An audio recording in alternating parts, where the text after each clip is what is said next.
Hello, my name is Bill Reimer from the Regent Bookstore, and I'm back with the pick of the day.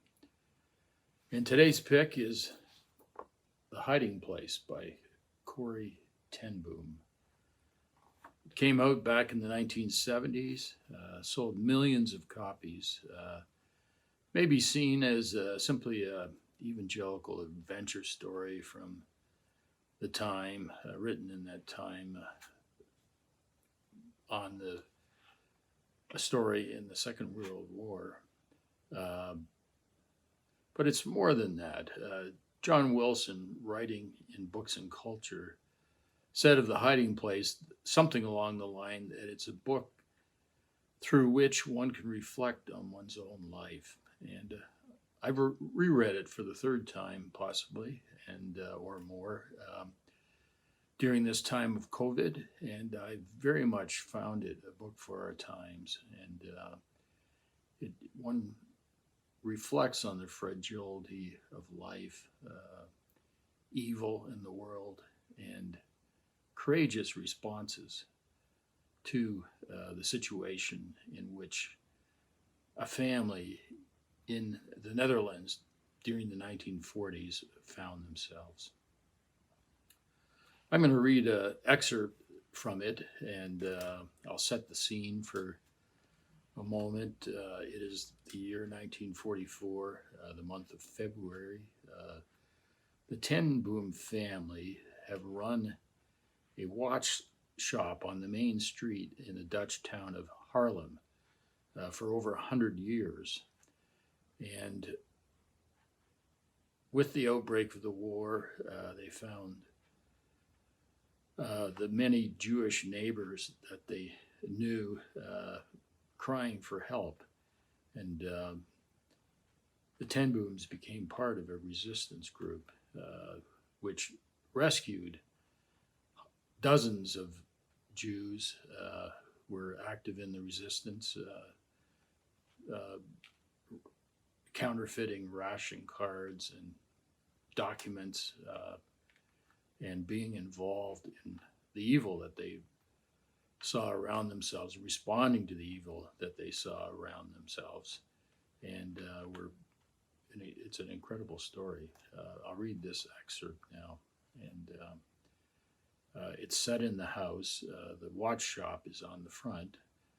It's a house that is cobbled together. Two homes are brought together, and at the very top floor, the fourth floor, the resistance built a hiding place to hide Jews if the time came about and the need during a raid.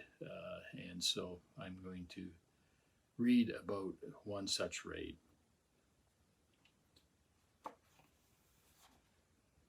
In my fevered dream, Corrie is suffering from the flu one evening. A buzzer kept ringing. On and on it went. Why wouldn't it stop? Feet were running, voices whispering, hurry, hurry.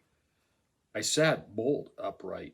People were running past my bed. I turned just in time to see Thea's heels disappear through the low door, the hiding place.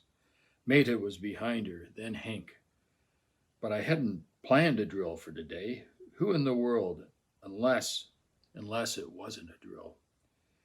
Yussi dashed past me, white-faced, his pipe rattling in the ashtray that he carried in his shaking hands. And at last it penetrated my numb brain that the emergency had come.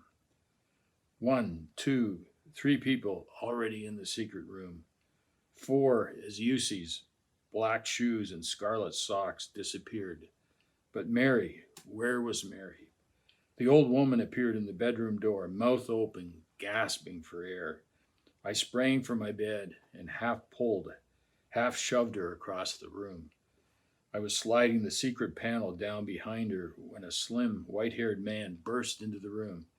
I recognized him from Pickwick's, someone high in the national resistance. I'd had no idea he was in the house. He dived after Mary. 5, 6. That was right, with Lingdart away. The man's leg vanished, and I dropped the panel down and leapt back into bed.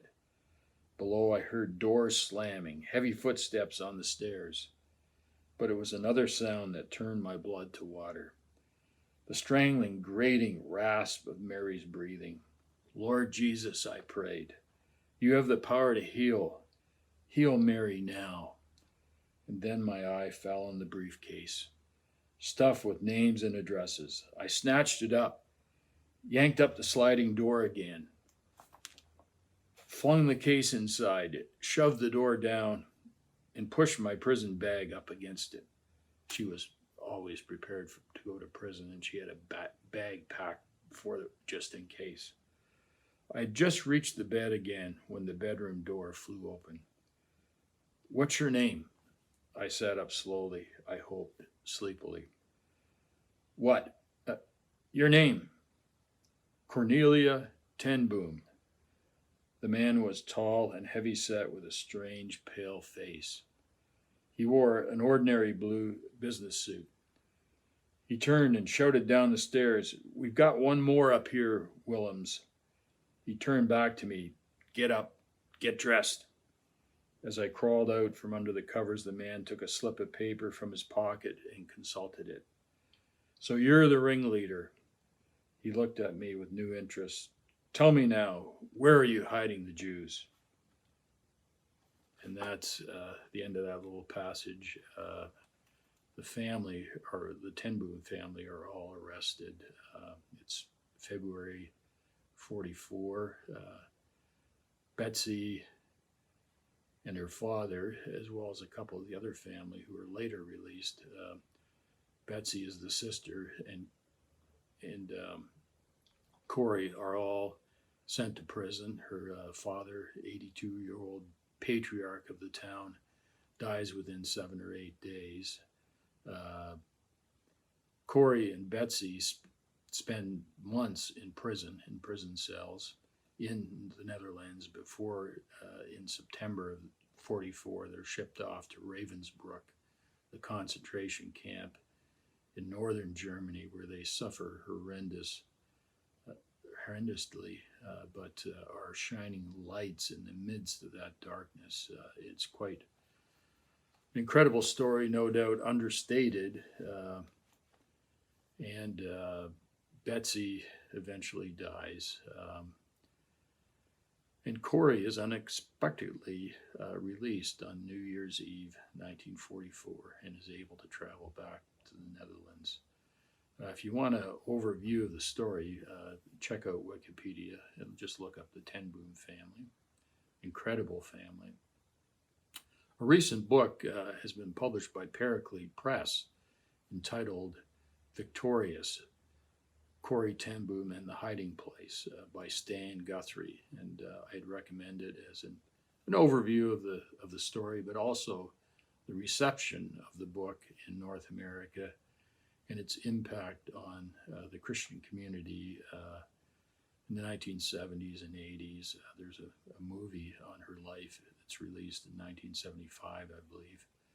And it has a major impact on, particularly on the evangelical wing of Christian culture. And I would very much recommend the book. It will cause you to look inward and think, how would I react in that kind of setting? How should I react today to those around me? Strangers, friends, neighbors. So I very much commend the book. You can buy it on our Aerio fulfillment site out of the U.S. Thank you very much for your support. I hope we can open again and at least start shipping books before very long. But thank you, and bye now.